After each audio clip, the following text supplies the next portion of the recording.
Kamal sir என் கழுத்தில் கத்தி வைப்பார். தென்றல் தொடரில் லாவண்யான்னு ஒரு கேரக்டர் நான் பண்ணியிருந்தேன். அது ஒரு சில காரணங்களால் என்னால் தொடர முடியாமல் போயிடுச்சு. 3:30க்கு ஸ்கூல் முடியும். அம்மா வந்து என்னுடைய ட்ரெஸ் எல்லாம் எடுத்துகிட்டு வந்துடுவாங்க. யூனிஃபார்மோட அப்படியே லொக்கேஷன் போக வேண்டியதுதான்.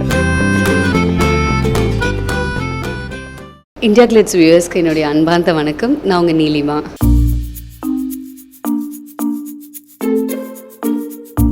எல்லாருக்குமே தெரிஞ்ச ஒரு விஷயந்தான், தேவர் மகன் படம் மூலியமாக தான் நான் திரையுலகுக்கு அறிமுகமான நாசர் சாருடைய பொண்ணாக அந்த படத்தில் நடித்தேன். அதை தொடர்ந்து நிறைய திரைப்படங்கள், நிறைய சின்ன திரை தொடர்கள் இன்னைக்கு வரைக்கும் பண்ணிகிட்ருக்கேன்.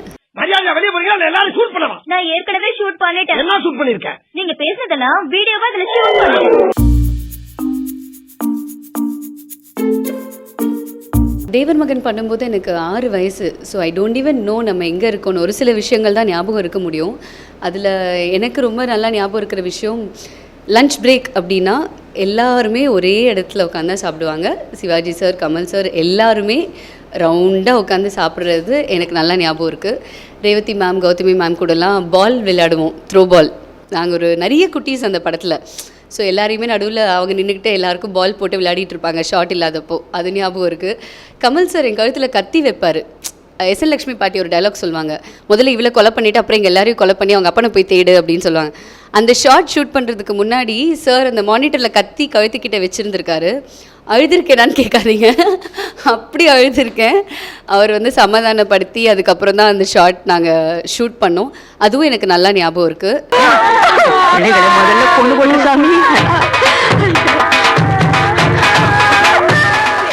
எங்களுடைய அந்த சில்வர் ஜூப்ளி ஃபங்க்ஷன் YMCA கிரவுண்ட்ஸில் நடந்தது. சிவாஜி சார் தான் எனக்கு அந்த ஷீல்டு கொடுத்தாரு. அதுவும் எனக்கு ஞாபகம் இருக்குது. தேவர் மகன் இஸ் ஆக்சுவலி அ பொக்கிஷம் இன் மை லைஃப் அப்படின்னு தான் நான் சொல்லணும். இப்படி ஒரு ஆரம்பம் ஒருத்தங்க கெரியருக்கு கிடைக்குமா அப்படின்னா அது வந்து சந்தேகம்தான். டு பி ஃப்ராங்க், நான் படங்கள் பண்ணும்போதே சைமல்டேனியஸாக சீரியல்ஸும் பண்ணிகிட்டு இருந்தேன். பாண்டவர் பூமி பண்ணிகிட்டு இருக்கும்போது இந்த பக்கம் ஒரு பெண்ணின் கதை அப்படின்னு ஒரு தொடர் சின்ன வயசில் நடிச்சிட்டு இருந்தேன். ராதிகா மேடம் கூட இது கதை காதுன்னு சொல்லி அவங்களோட பொண்ணாக 6th ஸ்டாண்டர்ட் படிக்கும்போது நடிச்சிருக்கேன். ரெண்டுமே எனக்கு பேரலாக தான் இருந்தது. அப்போ நமக்கு வந்து படம், சீரியல் அப்படிங்கிற டிஃப்ரென்சியேஷனே தெரியாது. I was too small to know that.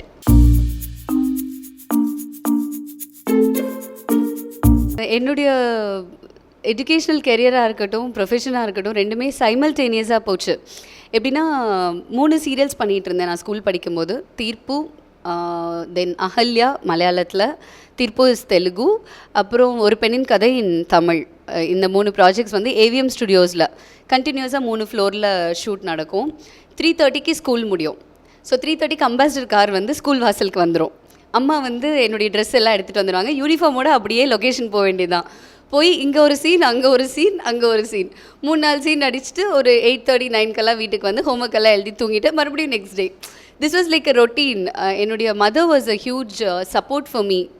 Education வந்து எக்காரணத்தை கொண்டு மிஸ் பண்ணக்கூடாது அப்படிங்கிறதுல அவங்க ரொம்ப ஸ்ட்ராங்காக இருந்தாங்க. அதனால தான் நான் அட்லீஸ்ட் BCA வரைக்குமாவது என்னால் படிக்க முடிஞ்சுது. இல்லைனா நான்லாம் பே.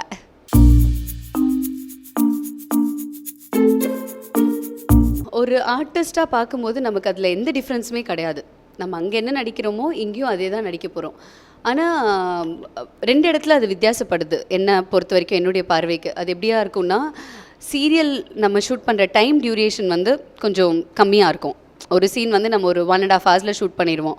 பட் அதே சீன் திரைப்படம்னு பார்க்கும்பொழுது ஒரு நாள் முழுக்க நம்ம வந்து நிறைய ஷார்ட்ஸோட, நிறைய லைட்டிங், டெக்னிக்கலாக ஆக்சுவலாக மேஜர் டிஃப்ரென்ஸ் வந்து டெக்னிக்கல் டிஃப்ரென்ஸ் தான் தவிர ஒரு ஆர்டிஸ்ட்டுக்கு எந்த டிஃப்ரென்ஸுமே இருக்காது.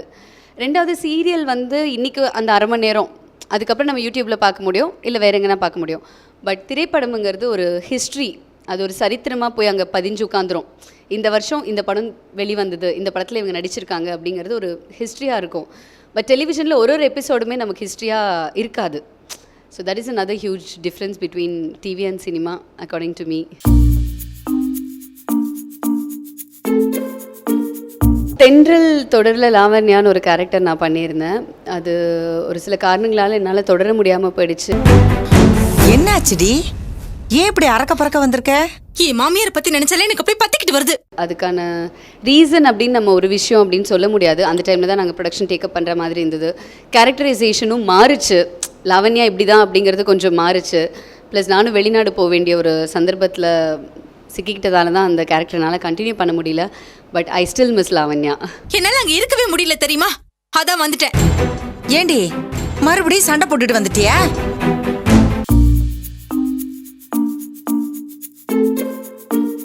நான் மகாநல்ல is a huge movie in my கெரியர்னு சொல்லலாம்.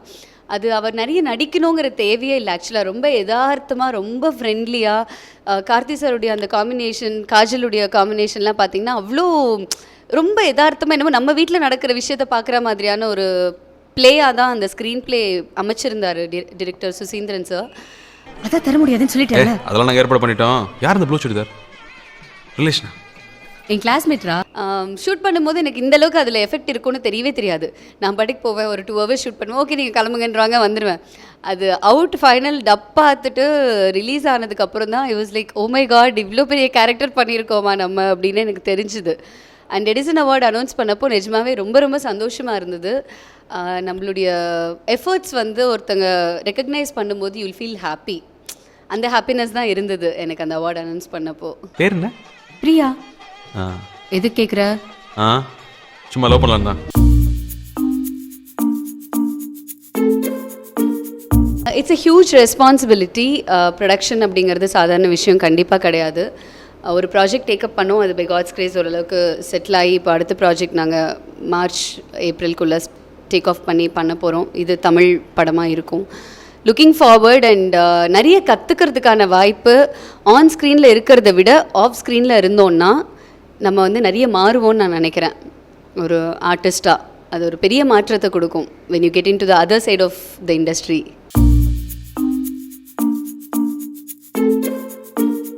நாட் ஒன் பர்டிகுலர் பர்சனுங்க, இட் டிபெண்ட்ஸ் ஆன் யோர். நம்ம என்ன கேரக்டர் பண்ணுறோம், நமக்கு ஆப்போனண்ட்டாக அவங்க என்ன கேரக்டர் பண்ணுறாங்க, நம்ம ஆன் ஸ்க்ரீன் போய் நடிக்க நிற்கும்போது 2 பேரும் எந்தளவுக்கு கம்ஃபர்டபுளாக ஒருத்தர் ஹேண்டில் பண்ணுறோம், அதுதான் மெயின். அது யாராக இருந்தாலும் நமக்கு பிரச்சனை கிடையாது.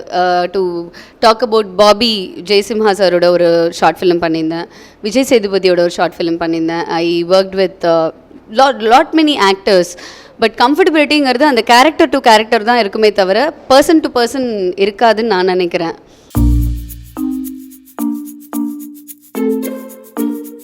Each and every film in my career has been a great learning experience. ஏன்னா பாண்டவர் பூமியாக இருக்கட்டும், விரும்புகிறேனா இருக்கட்டும், Mozhi, Thimiru, Santosh Subramaniam, up to date பண்ணையாரும் பத்மினியும் வரைக்குமே வந்து it is been a great learning experience. ஏன்னா ஒரு கேரக்டர், மொழியில் ஒரு கேரக்டர் ஒரு மாதிரி இருந்தால் திமிரில் வேறு மாதிரி இருந்தது, நான் மகாநல்லில் வேறு மாதிரி இருந்தது, அதே கேரக்டர் வந்து பண்ணையாரும் பத்மினியமில் வேறு மாதிரி இருந்தது. So they gave me different shades to project my self on screen. So எல்லா டிரெக்டர்ஸ்க்கும் தான் நான் வந்து மிகப்பெரிய நன்றி சொல்லணும். ஏன்னா அவங்க அந்த கான்ஃபிடென்ஸ் என் மேலே வச்சுருந்ததால தான் நீலிமா கரெக்டாக இருப்பான்னு தோணி அவங்க என்னை கூப்பிட்ருக்காங்க. அதுக்கு நான் முதல்ல அவங்க எல்லாருக்குமே ஒரு பெரிய நன்றி இந்தியா கிளிட்ஸ் மூலிமா சொல்லிக்கிறேன்.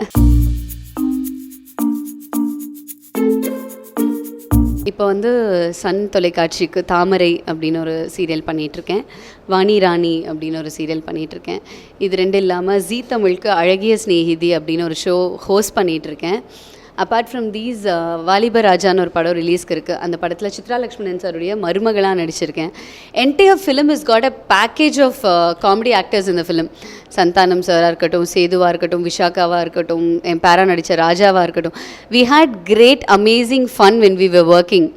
நம்பர் ஆஃப் சீன்ஸ் எவ்வளோங்கிறத விட அந்த ஸ்க்ரீன் ப்ரெசன்ஸ் வந்து கண்டிப்பாக நீங்கள் ஃபீல் பண்ணுவீங்க அப்படிங்கிறத நான் பிலீவ் பண்ணுறேன்.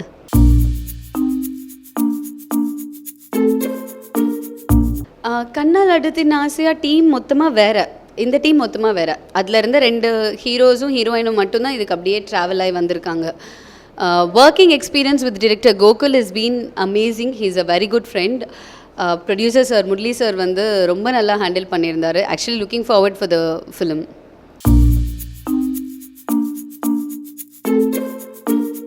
இந்தியா கிளிட்ஸ் வியூவர்ஸ்க்கு நான் வந்து ஒரு மிகப்பெரிய தேங்க்ஸ் சொல்லிக்கிறேன். ஒரு வார்ம் ஹக் எல்லாருக்குமே நான் வந்து ஆன் ஸ்க்ரீன் கொடுத்துட்றேன். Thank you so much. நீங்கள் என்ன மட்டும் கிடையாது, எந்த ஒரு பர்சனாக இருந்தாலும் மீடியாவை பொறுத்த வரைக்கும் உங்களுடைய லவ், உங்களுடைய அஃபெக்ஷன், நீங்கள் எங்களை வாழ்த்த தான் நாங்கள் வளருவோம். ஸோ நான் இன்றைக்கி இந்த நிலைமையில் இருக்கேன் அப்படின்னா அதுக்கு முழுக்க நீங்களும் உங்களுடைய அன்பு மட்டும்தான் காரணம். Keep loving me and keep வாட்சிங் மை ப்ராஜெக்ட்ஸ். தேங்க்யூ. பாய்.